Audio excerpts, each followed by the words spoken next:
வணக்கம். இன்னைக்கு நம்ம வந்து சிக்கன் 65 தான் பார்க்க போகிறோம். அதுக்கு வந்து ஒரு பாத்திரத்தில் சிக்கன் போட்டுக்கோங்க, இஞ்சி பூண்டு பேஸ்ட்டு போட்டுக்கோங்க, மஞ்சள் பொடி, கரம் மசாலா பவுடர், அப்புறம் காஷ்மீரி சில்லி, கொஞ்சோண்டு உப்பு, ரொம்ப வேண்டாம். ஏன்னா நான் வந்து சிக்கன் 65 மசாலா கொட்டுறேன் பாருங்க, அதனால் அதுலேயும் கொஞ்சம் உப்பு இருக்கும், அதனால் கொஞ்சமாக உப்பு போட்டேன்.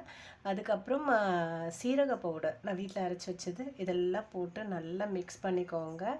நல்லா மிக்ஸ் பண்ணி அதுக்கப்புறம் ஒரு ஆஃப் லெமன் தான் இன்றைக்கி நான் எடுத்திருக்கேன். அதை எடுத்து நல்லா மேலே புழிஞ்சிட்டு ஒரு ½ ஊற வச்சுட்டு, அதுக்கப்புறம் இந்த கேப்பில் எனக்கு சப்ஸ்கிரைப் பண்ணுங்கள், லைக் பண்ணுங்கள், கமெண்ட் பண்ணுங்கள். அதுக்கப்புறம் என்ன பண்ணுங்கள், ஊற வச்சதை எடுத்து கடாய் வச்சுட்டு எண்ணெய் ஊற்றிட்டு, எண்ணெய் காஞ்ச உடனே நல்லா ரெண்டு பக்கமும் ஃப்ரை பண்ணுங்கள். அந்த 65 கலர் நல்லா வரணும், ரொம்ப தீச்சிடாமல் ஒரு மீடியம் ஃப்ளேம்லேயே வச்சு ஃப்ரை பண்ணால் போதும். திரும்ப சொல்கிறேன், எனக்கு சப்ஸ்கிரைப் பண்ணுங்கள். எனக்கு சப்ஸ்கிரைப் பண்ணால் தான் மேலும் மேலும் நான் வீடியோ போடுறதுக்கு உங்களோட இது வந்து எனக்கு ஒரு சப்போர்ட்டாக இருக்கும். பாருங்கள், நான் 65 போட்டேன். அது சிக்கன் போட்டு நல்லா பொரித்து ரெண்டு பக்கமும் திருப்பி எடுக்கிறேன். இந்த பதம் இன்னும் கொஞ்சம் ரெட்டிஷாக வரணும். அந்த பதம் வந்தோடனே எடுத்துடுங்க. நம்ம சிக்கன் 65 ரெடி.